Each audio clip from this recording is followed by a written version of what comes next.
ओम साईनाथाय नमः। इस वीडियो के माध्यम से हम साईं बाबा के 9 गुरुवार व्रत से जुड़े एक बहुत ही बड़े संदेह को दूर करने की कोशिश करेंगे। जैसे साईं बाबा के व्रत के दौरान हमें क्या खाना चाहिए, क्या नहीं खाना चाहिए, क्या हम नमक का सेवन कर सकते हैं, अगर हम नमक का सेवन कर सकते हैं तो किस तरह के नमक का सेवन कर सकते हैं, सादा नमक या सेंधा नमक। संदेह बहुत छोटी छोटी हैं, लेकिन बहुत ज्यादा जरूरी है। इस वीडियो में हम बहुत सारी ऐसी जरूरी चीजें जो हर साईं भक्त को जाननी चाहिए उसे शेयर करने की कोशिश करेंगे। तो अंत तक बने रहे और अगर आपको यह वीडियो पसंद आता है तो लाइक, शेयर और सब्सक्राइब जरूर कीजिएगा। कई साईं भक्तों को यह भय लगा रहता है कि कहीं हम बाबा के व्रत के दौरान कोई गलती न कर दे, कहीं हम बाबा को खुश करने के बजाय नाराज न करते। सबसे जरूरी बात जो हम सबको याद रखनी चाहिए कि बाबा को खुश करना बहुत ही आसान है। उनको प्यार से उनके भक्त अगर पुकार लेते हैं तो वे खुश हो जाते हैं। अब आप ये जरूर सोचेंगे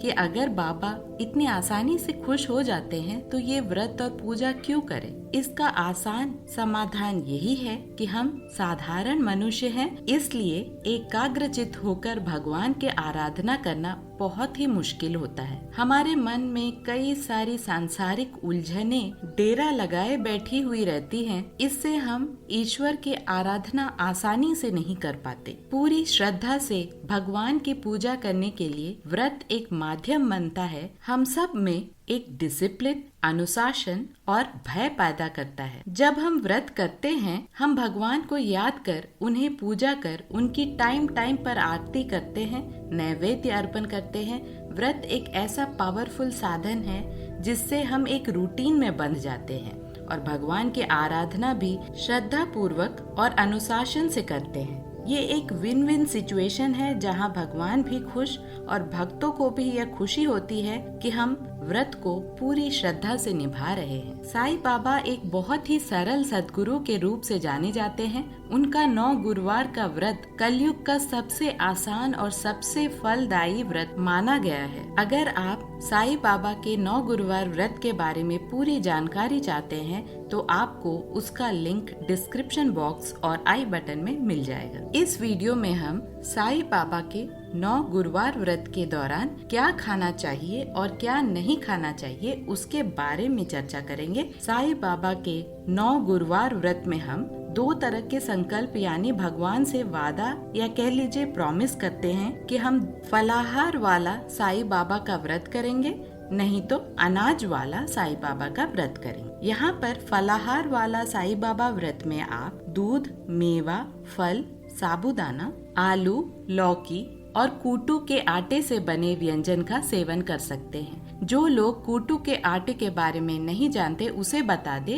कि यहाँ पर कूटू को बकव्हीट के नाम से जाना जाता है इंग्लिश में, और बहुत ही आसानी से आपको किसी भी किराने शॉप से यह आटा मिल जाता है। कूटू के आटे को अनाज के दायरे में नहीं डाला जाता, यह एक फल है, इसीलिए इसे फलाहार के दायरे में रखा जाता है और फलाहार वाले व्रत में यूज किया जाता है। ध्यान रखें, यहाँ आप सादा नमक की जगह सेंधा नमक का इस्तेमाल करें। सेंधा नमक को व्रतों में यूज किया जाता है। इसकी एक खास वजह भी है जो धार्मिक है और साइंटिफिक रीजंस भी है। धार्मिक वजह यह है कि सेंधा नमक को पवित्र और शुद्ध नमक माना जाता है जिसमें कोई भी मिलावट नहीं होती, और साइंटिफिक रीजन यह है कि इसके अच्छे गुण जैसे सेंधा नमक ब्लड प्रेशर कंट्रोल करता है, स्ट्रेस को दूर करता है, एनर्जी प्रदान करता है, इसकी प्रवृत्ति ठंडी है। सेंधा नमक किसी भी तरह के अशुद्धियों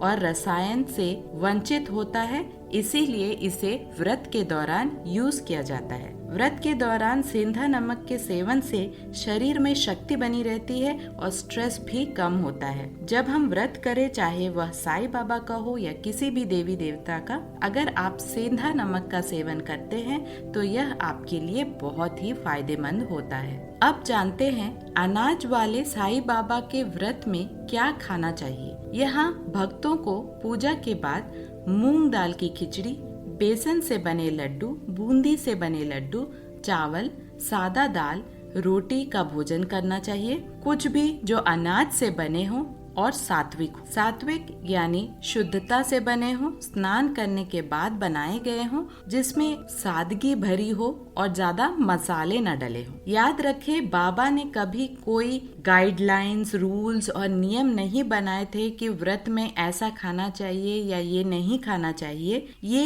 एक अनुशासन की बात है जो साईं भक्तों को फॉलो करनी चाहिए, जिससे कि मन भी शांत रहता है। जब हम सात्विक खाना खाते हैं और भगवान को याद करते हैं तो हम भगवान से ज्यादा आसानी से जुड़ पाते हैं और पूरी एकाग्रता से व्रत कर पाते हैं और हमें खुद भी एक संतुष्टि प्राप्त होती है कि हम सात्विक भावना से, पूरी श्रद्धा से भगवान को याद कर रहे हैं। याद रखें, कभी भी भूखे पेट व्रत ना रखे, क्योंकि साईं बाबा सदैव ये कहते कि भूखे पेट ईश्वर की आराधना नहीं हो सकती। इसलिए अगर आप 9 गुरुवार का व्रत रख रहे हैं तो आप चाहे तो एक वक्त का खाना आप सात्विक खाना खा सकते हैं और दूसरे वक्त का खाना आप नॉर्मल खाना खा सकते हैं। बस एक बार पूजा करके भगवान को नैवेद्य चढ़ाकर ही आप नॉर्मल खाना खाएं। साईं बाबा का व्रत इतना आसान है कि इसे कोई भी रख सकता है। आप खुद ही देखेंगे कि किस तरह आपकी जिंदगी के कई परेशानियां, धन का अभाव, शुभ कार्यों में विघ्न जैसी बहुत सारे परेशानियां दूर होने लगती हैं और आपको मन चाहे फल जरूर प्राप्त होते हैं। आशा करती हूँ कि इस वीडियो से आपको बहुत सारे संदेह दूर हुए होंगे, डाउट्स दूर हुए होंगे। अगर फिर भी आपको कुछ भी पूछना है या आप हमसे कुछ शेयर करना चाहते हैं तो कमेंट सेक्शन में जरूर लिखिएगा। ओम साईनाथाय नमः।